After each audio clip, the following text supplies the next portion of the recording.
welcome to Olsem Wanem. Sexual violence in families and communities remains a serious issue. Today we will be speaking to members of the Family Support Center of the Port Moresby General Hospital as they discuss the impacts of sexual violence and the services they provide. To start off with, we will speak to Isidore, a senior social worker at the hospital. Now, Isidore, can you tell us a little bit about your role and what your organization is all about? Thank you very much. I'm Isidore Winkwaru, the Port Moresby General Hospital Medical Social Work Service. Now, the Family Support Center was opened in 2004 by the Grand Chief Honorable Sir Michael Somare on the 19th of May. Now, this center was established with the initiative of UNICEF, and it's more focused on domestic violence and sexual violence. And it's more focused on providing first aid, immediate treatment, counseling, and psychosocial support, including medical treatment. Ivan, I believe you work with children who've suffered from sexual violence. Can you tell us a little bit about that? Thank you, Deborah. My name is Evan Bieso. I am a nurse working for Family Support Center. And when it comes to children, it's a bit complicated because talking to children, they cannot give you information so easily. So what I do at Family Support Center, I have play therapy, which I use to get the children in, especially the sexual abuse children, and even the other forms of abuse as well.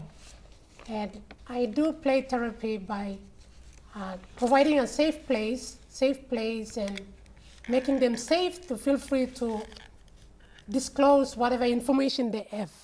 And as soon as they are emotionally stabilized, then that's when I engage with the nurses to get medical treatment. With those children that come in to seek help because they've been sexually abused, are they all girls? Most of them, are they just girls or boys as well? Right now at POMGEN, most of them are children, and it's either both male and female. Yeah. So it's not just the girls who suffer from sexual violence? It's not only girls, it's both gender. We have seen boys, mainly boys, who have been suffered from sexual violence. The number of cases was seen at the hospital, but it's gradually increasing.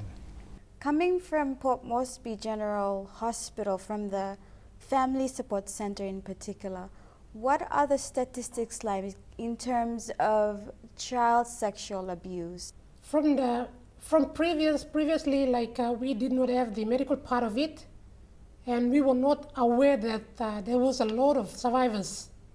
And eventually when we came into providing the medical care, there's a lot of survivors coming, but at the moment they need more awareness for them to come out, because with sexual violence, it's an emergency, medical emergency, and it's a very sensitive issue that no one would like to come out and talk about it.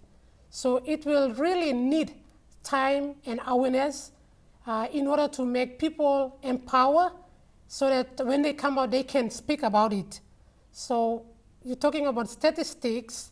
I think the number is slowly growing.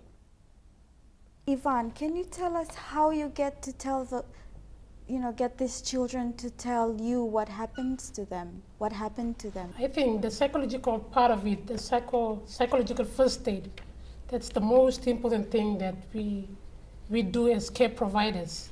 As soon as the children come into, you have to accept them just as they are and offer them a cup of water, or you do something positive that they feel safe and secure. And as soon as they started feeling safe and build that relationship with you, and getting them into small play therapy like you have your dolls around, instead of getting to, okay, let's start off by getting your stories. A child could never just disclose anything to anybody. So it's very important creating a relationship with them, and then you create a safe environment by putting the toys, making sure it's available for them to like play with it. And for those kids who don't want to use the toys, you can use the paper. You can use the paper or pen and make them do something on it. By doing it in the middle of like their business, that's when all of a sudden, like what Isidore have said, when things happen, it's somewhere stored in their subconscious mind. So accidentally, we could say that the child could open up and tell you that, this man did this to me. And there he goes into telling you what had happened. So for most importantly, creating a safe space and building the relationship. And then you get them into playing, and that's when they will disclose the information.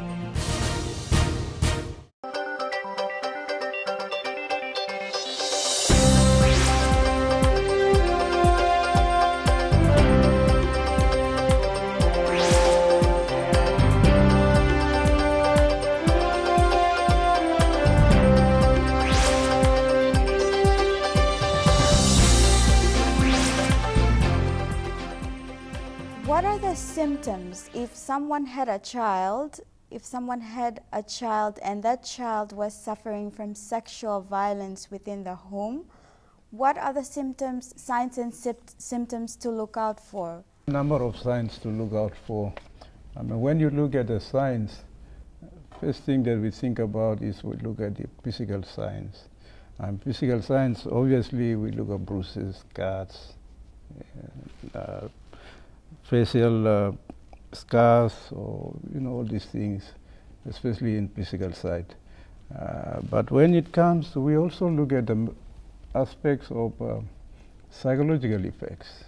When they go through a lot of psychological effects, and one is following this first thing. They have this feeling of something has blown them off. They feel this emotional shock. Children will start to feel that way. They have this feeling of withdrawal, not involved in the normal activities that they do. They are withdrawal and they keep to themselves. These are some of those symptoms to start looking for. But once you come across this type, as soon as you come across that, bring the child over, because then we can also pick up. There could be other symptoms can be picked up through medical investigations. When they do the medical investigations, we also pick up the signs and symptoms and start treating. In most cases, who brings these children in? Is it the mother, the parents, the family members? Who brings them in for help? Especially for children, they always come with a caregiver who will be like a mother or even a father. And maybe sometimes if the parents are working, it's the relative who's their auntie. I believe we also have marital abuse. Marital abuse. Can you explain what that is and what services you provide in terms of that? Marital abuse, just want to bring out the term that we always see at the hospital. One is on couple violence. Couple violence is just husband and wife arguing and quarreling. This type of case is easy to deal and stop it at that level. But the other one I always refer to is patriarchal terrorism. Patriarchal terrorism, meaning that the husband controls by using force and continue to abuse family within the home. And it's like terrorizing a family at all times. So this type of cases are very difficult for us, especially when we want to bring in couples for counseling. And we also have what we call gender-based violence or intimate partner violence.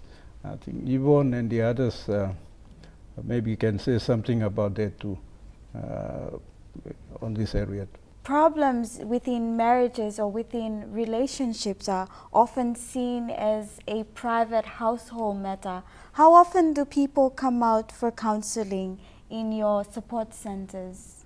Mainly, we try to help couples to look into their problems, why they're facing all those issues, so they can strengthen their marriages, so that they cannot, so that they don't go for divorce and all those, which will affect the children and other lots of problems that it comes with it. But we don't usually have many couple counseling. Maybe because the husbands, they are not willing to come for counseling. Maybe they don't know what the importance of how counseling can help them.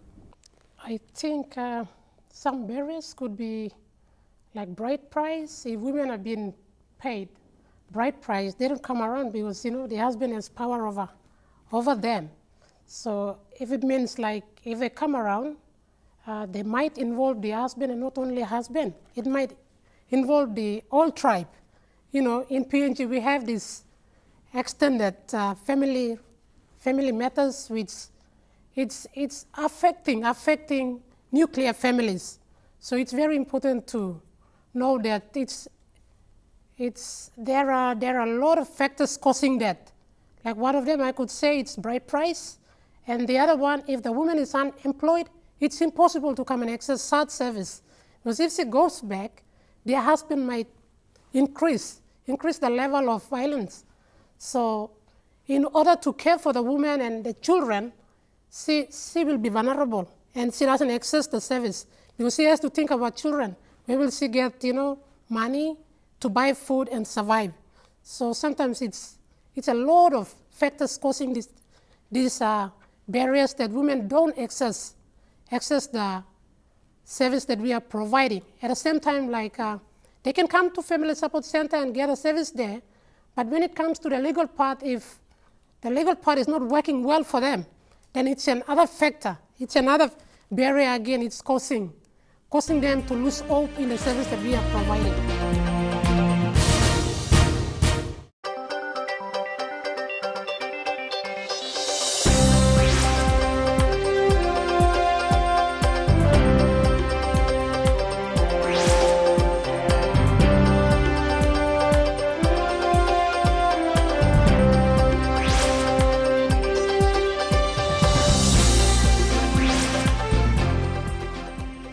We'll move back to Christwish. Now, you're a medical nurse, so can you tell us the type of medical services you provide for victims of sexual violence? Thank you. We provide what we call 5 essential services. These are simplified medical treatment protocols which ensures that the survivors get the most treatments all in one session. We offer psychological first aid. This is provided to individuals and families after a very traumatic event, especially rape. We also provide care for physical injuries, e.g. lacerations. We do suturing, we do wound care. We also provide prevention of unwanted pregnancy. We offer emergency contraceptive pills to all women and girls of reproduction age, and this should be provided within the first 5 days. And the earlier the medication is taken, it's more effective if it's taken earlier. What we also provide is prevention of HIV. Exposure to HIV infection is a medical emergency. So we offer post-exposure prophylaxis. We offer them this PEP which should be taken within 72 hours. And it is very important to be given as soon as possible after the event. Every hour counts.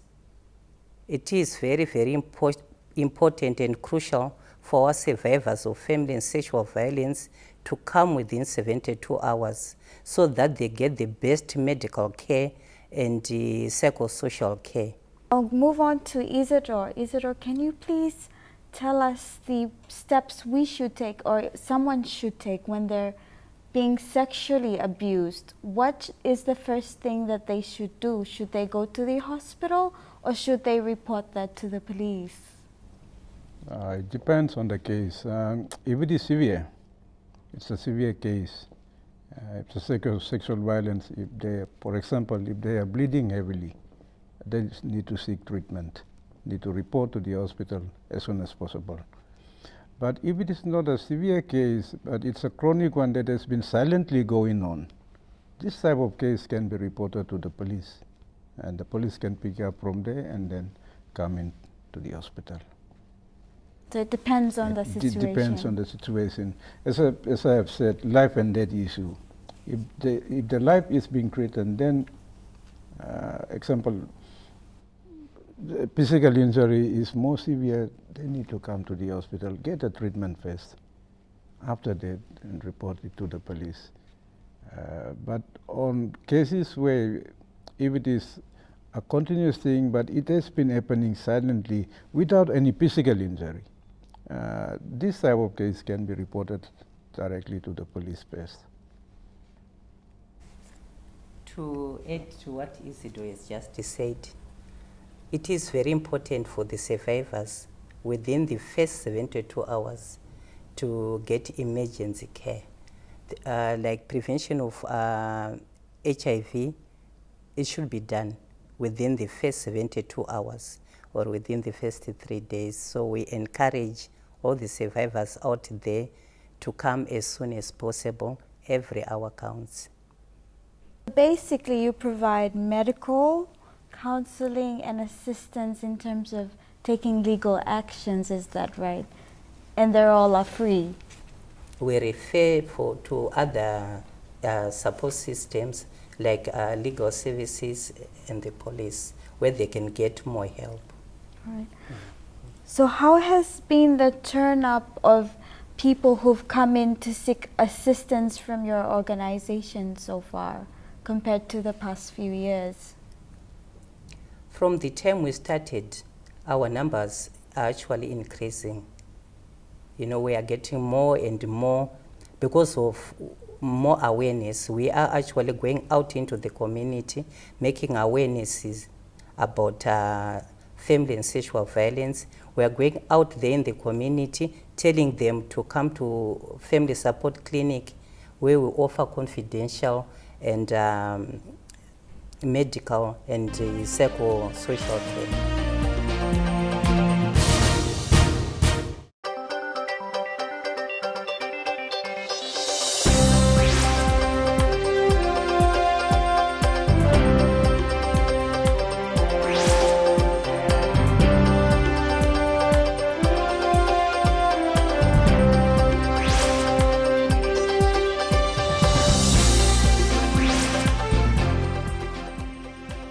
Can you tell us about the mental recovery? Do some people recover more quickly than others? Especially for women, adult patients, I'm not looking into that area because we have the social workers available who are doing counseling. But for the children, yes, I'm like taking ownership of that. As soon as the children come in, I get in to deal with them. And emotionally, like it all depends on the cases that they present. If it is a very severe case, then it takes time for a person to really recover. You know, when we look at the physical well-being of a person, it's very simple. You just get him to the hospital and you put a dressing on it, on the cut, and as soon as the wound gets healed, it's done. But when it comes to the mental health part of it, it's very, very complicated. You have to deal with the emotion of that person. And if you could understand that person very well by normalizing the feelings and working on their feelings, getting the patient to know their feelings and how they can cope with it, and working on their strengths as well. Whatever things that they are good in it, that will keep them doing or getting them well back at home, because at FSC, I am there for them. But back at home, who is going to support them? So it's very important, like psychoeducation comes in there. What happens to the perpetrators? Would you have any knowledge of what happens to them when they are being caught? And if, let's say, if someone's been caught for sexually abusing a child or a woman, and he's being taken to court and then he ends up in prison, are there any form of rehabilitation available for these type of people? We do have counseling for the victims in your support center, but do we have rehabilitation programs for people who've perpetrated sexual violence? Okay, thank you very much, Debbie, for that. At the Family Support Center, our more focus is on the victims and the survivors. But I think from outside, there are a number of places there where the perpetrators can be supported. I mean, we don't deal with perpetrators at the hospital. We more or less deal with the survivors. But what is happening from outside, I would not know. We will not know at the center. As I have said, we don't deal with perpetrators. And there could be some, but there could be some rehabilitation outside there. If they've gone through the legal process, probably at the correctional services. That's where they should be targeting more to rehabilitate the perpetrators. But our focus is more on survivors, and also we have more health focus to help the physical, mental, and social well-being of a person. Yvonne, what would be your advice to children out there in terms of sexual abuse? What would be your advice to them if someone does something to them that they don't like? For all the children out there, if you have been abused and if you think that there is no service available, there is a service available at Family Support Center where we do care for you. We want to help you provide the medical care as well as psychosocial care, and especially for medical care, this is to help you prevent HIV and STIs from occurring, because we are not looking at the only present consequences. We're also looking at the long-term consequences which might affect you when you grow up. So it's very important that when you come across any sexual violence, any child abuse, please just present yourself to Family Support Center. If there is no support back at home, run to a police station and get help from there. Because from now, and we know that our network is very strong with the police, and they'll be there for you to help you, get you to Family Support Center. All right, that's all we have for this show. Thank you, Thelma, Yvonne, Christwish, and Isidore for participating in this episode. And if you are suffering from sexual violence, or you need assistance, or if you know anyone that is suffering from sexual violence, please bring them to Port Moresby General Hospital, where you will find the Family Support Center.